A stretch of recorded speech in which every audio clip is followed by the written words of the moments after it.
Nagraj series.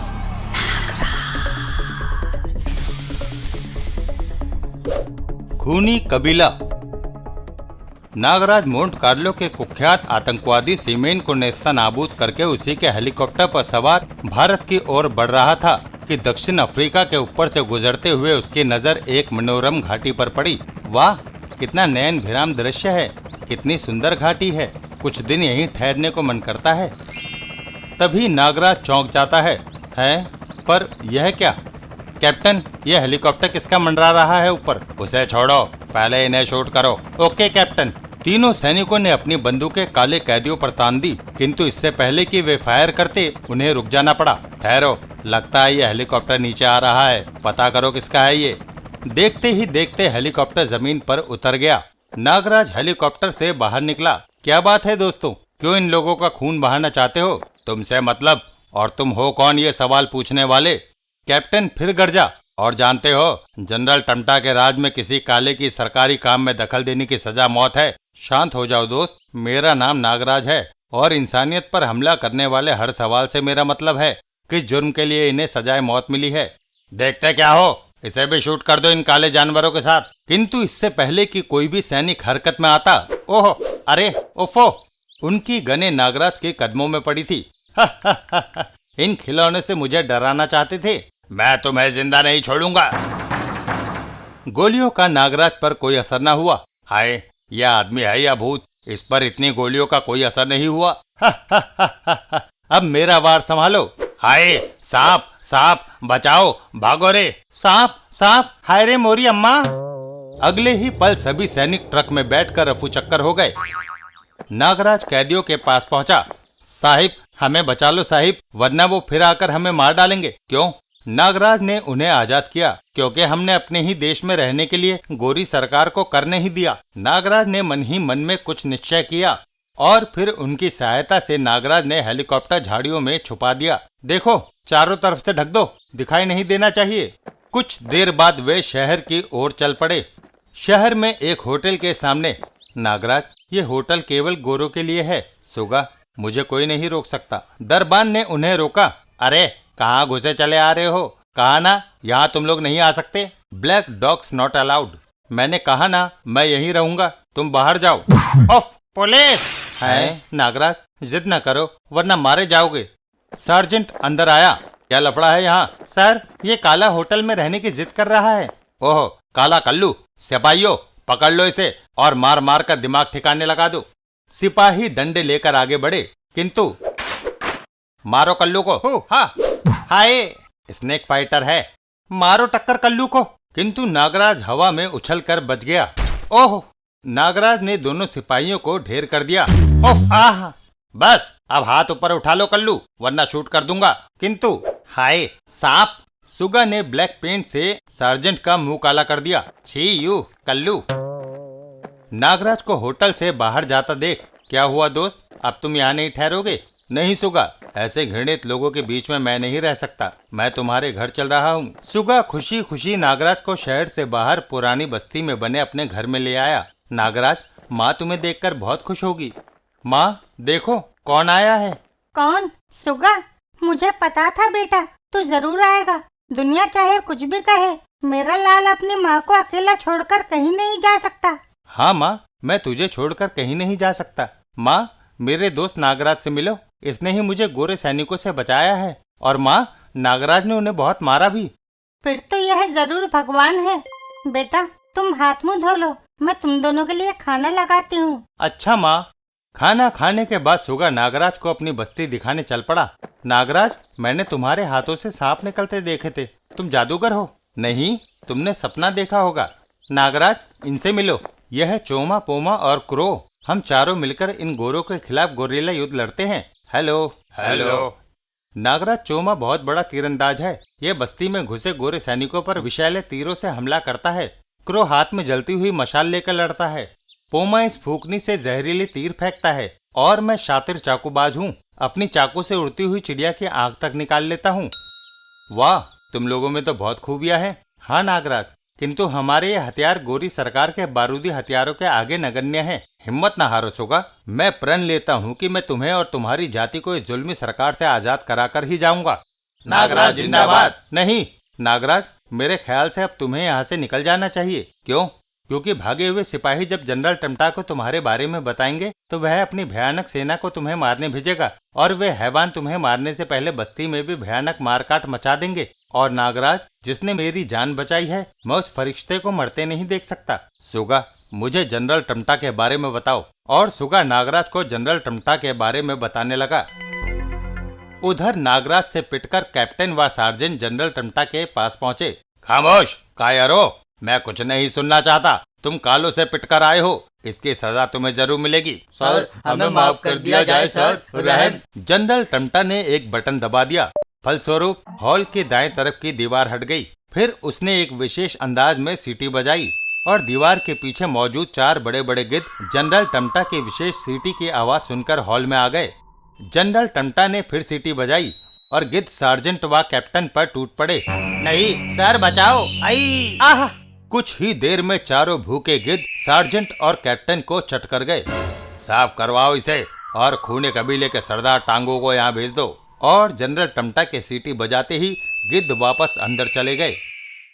थोड़ी देर बाद, आपने मुझे बुलाया सर? हाँ टांगो, बहुत दिनों से हम तुम्हारे कबीले को काले लोगों का गोश्त खिला रहे हैं। ये तो आपकी मेहरबानी है सर। लेकिन आज तुम्हें भी कुछ करके दिखाना होगा। आप आज्ञा दे सर, हमारा कबीला आपके लिए कुछ भी करने को तैयार है सर। हमें तुमसे यही आशा थी टांगो।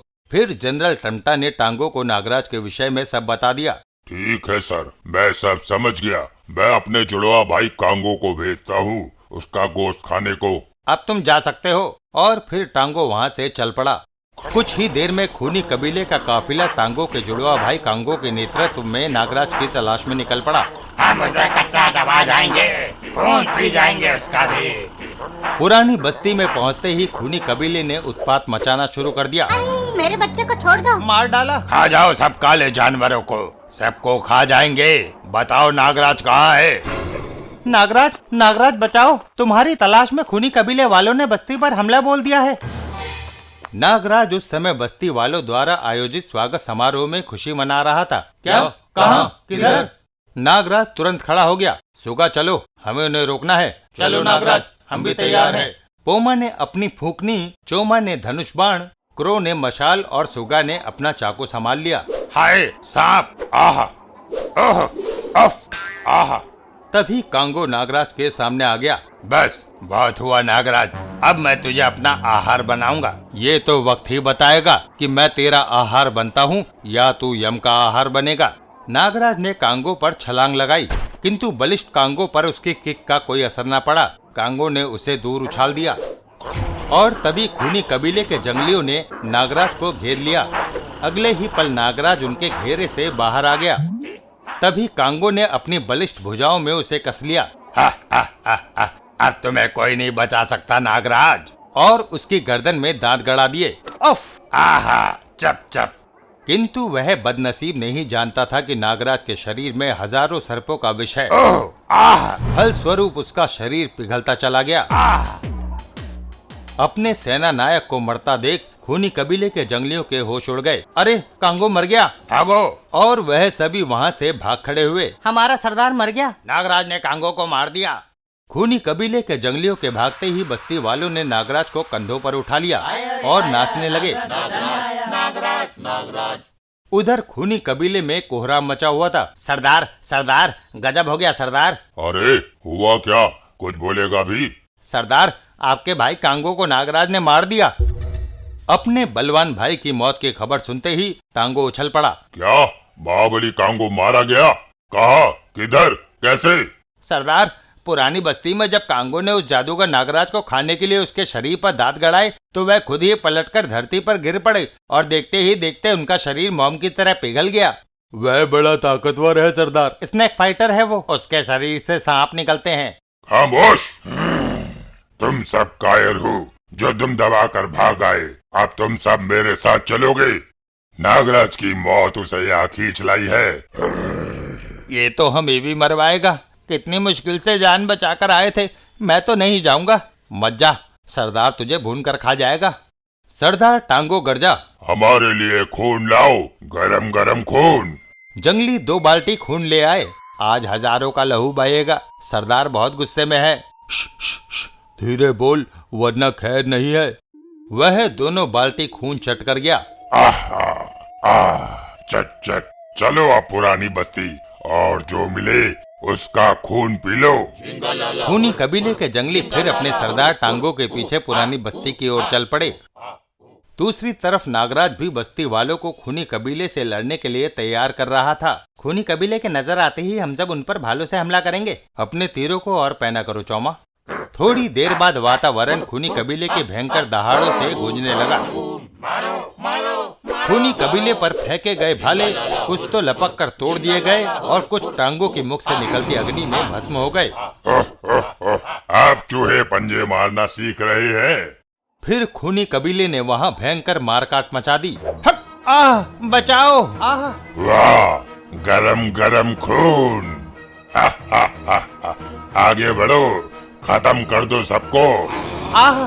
टूट पड़ो साथियों, हम इन्हें मार भगाएंगे। ओह बचाओ, सांप! ओह! आह! बाप रे, इसके मुंह से तो आग निकल रही है। क्रो ने जलती हुई मशाले दुश्मन पर फेंकी। मार डालूंगा सबको। हाँ! आह! चोमा ने कबीले पर विष बाण व अग्नि बाणों की वर्षा कर दी। हाय! आह! सुगा के सटीक निशानों ने कई जंगलियों को यमपुरी पहुंचा दिया। ओह! पोमा की फूकनी ने भी जंगलियों पर खूब कहर ढाया। आह! किंतु इन सबसे ज्यादा आतंक फैलाया हुआ था टांगों ने। आह! इस तरह तो यह अकेला ही सबको खत्म कर देगा। मुझे कुछ करना चाहिए। नागराज ने टांगों पर नागरस्सी छोड़ी, किंतु टांगों ने बेहिचक नाग को मुंह में डाला और चबा डाला। नागराज ने पैंतरा बदलकर फिर एक और नाग छोड़ा, किंतु नाग टांगों के मुख से निकलती आग में बुरी तरह से झुलसकर बीच में ही गिर पड़ा। मुझे जहरीली फुफकार से काम लेना चाहिए। नागराज ने टांगों पर जहरीली फुफकार छोड़ी, किंतु टांगों की फुफकार ने उसे निष्क्रिय कर दिया। अपने सब वार विफल होते देख नागराज हवा में उछला और अपने दोनों पैरों को जोड़कर एक ताकतवर टक्कर उसने टांगों के सीने पर जड़ दी। टांगों के गिरते ही नागराज को जंगलियों ने घेर लिया। पकड़ लो इसे और खूब मारो। ओह! नागराज शीघ्र ही संभल गया और जंगलियों पर टूट पड़ा। हाय! हाय! हाय! आह! आह! मरा! देखते ही देखते नागराज को घेरे हुए सभी जंगली धराशायी हो गए। आह! मार डाला। मैंने तो पहले ही मना किया था। हाय! मैं तो उठ भी नहीं सकूंगा। अपने साथियों की दुर्गति देख क्रोधित टांगो नागराज पर झपटा। अगर तेरे शरीर से नाग निकलते हैं तो मेरे मुंह से भी आग निकलती है नागराज। मैं तुझे भस्म कर दूंगा। ओह! नाग की औलाद। आह! बड़ी भीषण गर्मी है, मुझे इससे बचना होगा। इधर सुगा अपनी तरफ बढ़ते जंगलियों पर निरंतर चाकू बरसा रहा था। नागराज कहीं नजर नहीं आ रहा। तभी ओह! एक पत्थर सुगा के हाथ पर आकर लगा और मौके का फायदा उठाकर जंगलियों ने उस पर हमला करके हाय! उसे बंदी बना लिया। ले चलो इसे कबीले में। टांगों ने पोमा वाले पेड़ पर फुकार मारी। फल स्वरूप पोमा नीचे आ पड़ा।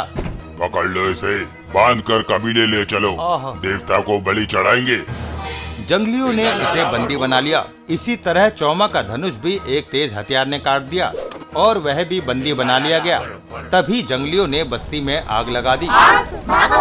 नेता विहीन बस्ती वालों में भगदड़ मच गई और वे बचने के लिए बस्ती छोड़कर भागने लगे। सरदार, नागराज यहाँ कहीं नहीं है। लगता है वह भाग गया। भागेगा कहाँ? अपने आदमी चारों तरफ फैला दो, सुबह होते ही पकड़ा जाएगा। चलो साथियों, सब कैदियों को लेकर कबीले वापस चलो। तबाही और बर्बादी मचाकर खूनी कबीले के जंगली बस्ती वालों को कैदी बनाकर ले गए। नागराज, नागराज, तुम कहाँ हो? उधर नागराज टांगों की आग से घायल भागता हुआ लाशों के बीच गिर पड़ा था। तभी वहाँ महात्मा गोरखनाथ प्रकट हुए। उठो नागराज। आह! जागो वत्स। बाबा, आप चिंता मत करो नागराज। ऑपरेशन द्वारा तुम्हारे मस्तिष्क में मैंने जिस शक्ति का संचार किया था वह इतनी आसानी से नष्ट नहीं हो सकती। लेकिन बाबा, उसके मुंह से तो आग निकलती है, अन्यथा आग भी तुम्हारा कुछ नहीं बिगाड़ सकेगी नागराज, बल्कि धधकते हुए ज्वालामुखी भी तुम्हें क्षति नहीं पहुंचा सकेंगे। वो कैसे बाबा? उसके लिए तो तुम्हें कोबरा घाटी जाना होगा। वहाँ महर्षि ज्वालानाथ जी रहते हैं। इस मुसीबत से तुम्हें वही निकाल सकते हैं। लेकिन बाबा, ये कोबरा घाटी है कहाँ? कोबरा घाटी दक्षिण दिशा में 500 मील दूर एक टापू पर स्थित एक ज्वालामुखी के अंदर है। उस घाटी में नाग ही नाग है। कोबरा उन नागों का राजा है जो दिन रात ज्वालानाथ जी की सेवा में मगन रहता है। परंतु बाबा, मैं उस टापू को कैसे पहचानूंगा? नागराज, उस ज्वालामुखी के पास 5 और ज्वालामुखी हैं, जिनमें से हर समय लावा निकलता रहता है। केवल वही एक ऐसा ज्वालामुखी है जो कि शांत है, वह भी महर्षि के निवास के कारण, और यही उस टापू की पहचान है।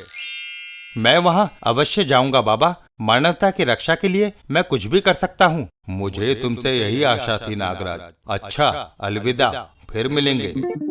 बाबा के अदृश्य होते ही मुझे कोबरा घाटी जाने के लिए किसी तरह अपने हेलीकॉप्टर तक पहुंचना होगा।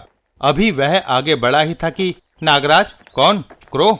नागराज, हम लुट गए, तबाह हो गए। नागराज, उन्हें बचाओ वरना वे उनकी बलि चढ़ा देंगे। हाँ क्रो, हम उन्हें जरूर बचाएंगे, किंतु उसके लिए मुझे पहले कोबरा घाटी जाना होगा। तुम किसी तरह मुझे मेरे हेलीकॉप्टर तक पहुंचा दो। फिर नागराज ने क्रो को कोबरा घाटी के बारे में सब बता दिया। क्रो ने बस्ती में से एक बैलगाड़ी निकाली और नागराज को लेकर नदी किनारे हेलीकॉप्टर की तरफ चल पड़ा। जल्दी आना नागराज, वरना सब खत्म हो जाएगा। मेरा इंतजार करना क्रो, मैं जल्दी ही आ जाऊंगा। फिर वह उड़ चला कोबरा घाटी की तरफ। क्या नागराज महर्षि ज्वालानाथ से मिल सका? क्या नागराज खूनी कबीले की कैद से पोमा चोमा व सुगा को बचा कर ला सका? क्या नागराज टांगों की आग पर काबू पा सका? क्या अफ्रीका की भोली जनता को जनरल टंटा के कुशासन से मुक्ति मिल सकी? इन सभी प्रश्नों का हल जानने के लिए पढ़ें कोबरा घाटी।